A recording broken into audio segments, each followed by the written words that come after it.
The bitter November wind blew across downtown Chicago, slicing through coats and scarves as people hurried along the sidewalks. At the corner of Wabash and Monroe stood a tall glass tower, gleaming under the gray sky. To most who passed by, it was just another corporate building, but inside, it held a secret, to one that would change more than a balance sheet.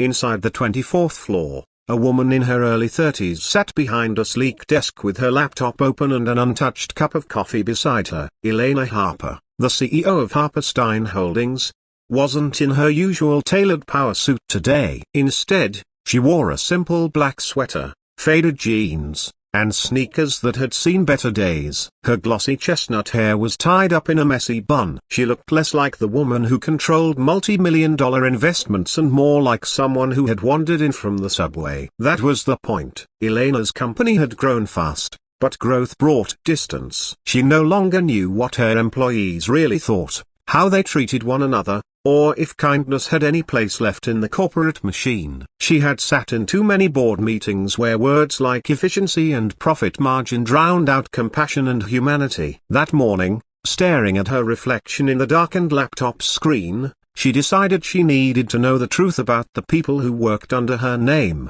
So, she pretended to be broke. For a week, Elena would strip away her title, her car, her penthouse, and her designer wardrobe. She would enter her own company as a temp cleaner hired by an agency, armed with a mop, bucket, and a false last name, Ellie Parker. She wanted to see how her staff treated someone they thought couldn't give them anything in return. It was on her second day as Ellie that she noticed him. The night shift usually passed in silence, the hum of fluorescent lights and the occasional buzz of a vending machine filling the air. Elena was pushing her mop across the marble lobby floor when she saw a man kneeling at the far corner, wringing out a rag. He had broad shoulders and tired eyes, but there was something gentle in the way he worked, careful not to leave streaks on the glass wall he polished. His uniform was the same navy blue coverall as hers, but his name tag read, Daniel. She gave a small nod, and he smiled politely before returning to his task. For some reason,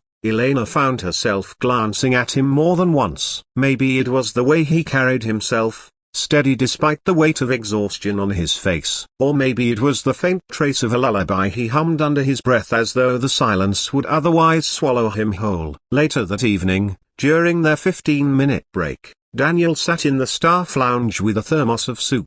Elena hesitated before sitting across from him, clutching a cup of lukewarm vending machine coffee. "Long day?" she asked. He chuckled softly. "Aren't they all?" Something about his tone wasn't bitter, it was resigned, but with warmth beneath it. She found herself curious. "You've been working here long?" "Almost a year. I do nights mostly." "Easier that way." "Easier?" He paused, then looked at her as though deciding whether to tell the truth. "I'm a single dad. My daughter's 6. Nights mean I can walk her to school in the mornings before crashing for a few hours." Elena's fingers tightened around her paper cup. A father raising a child alone, working nights to make it all feature. That wasn't the story she usually heard from the executives she lunched with. She wondered if anyone above the 15th floor even knew his name. "What's her name?" Elena asked. "Sophie.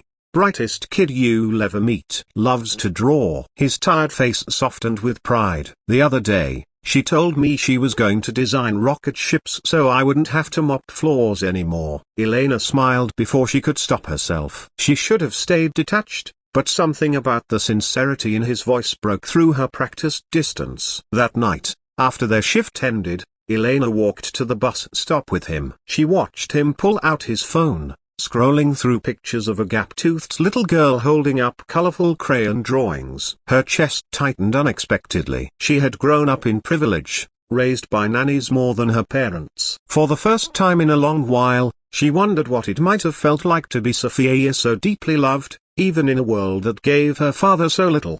As the week went on, Elena found herself watching not just Daniel, but the people around him. She noticed how the daytime employees brushed past the cleaning staff without so much as eye contact. She noticed the receptionist who snapped at Daniel when he accidentally left a streak on the desk. She noticed the intern who made a joke about the mop brigade loud enough for everyone to hear. But she also noticed Daniel. He never snapped back. He apologized with dignity, kept working with patience, And when no one else was watching, he refilled the receptionist's empty water bottle and left it on her desk. He picked up papers someone dropped without waiting for thanks. He shared his thermos of soup with another janitor who had forgotten lunch. Elena began to understand something she had overlooked for years. Leadership wasn't about sitting in the tallest office. Sometimes, it was about quiet choices made when nobody was looking. One night, near the end of her undercover week, Elena walked into the lounge and found Daniel asleep in the chair, his head tilted back,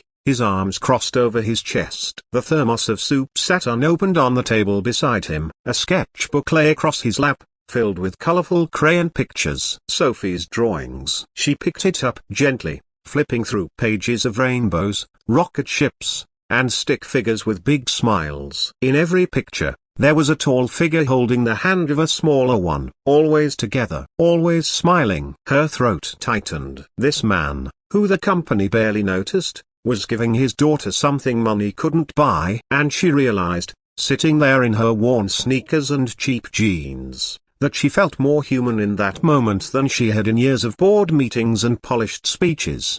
The test had started as a way to measure her employees' kindness. But somewhere along the way, Elena had stopped pretending. Somewhere between the mop bucket and Sophie's crayon drawings, something real had happened. And it scared her,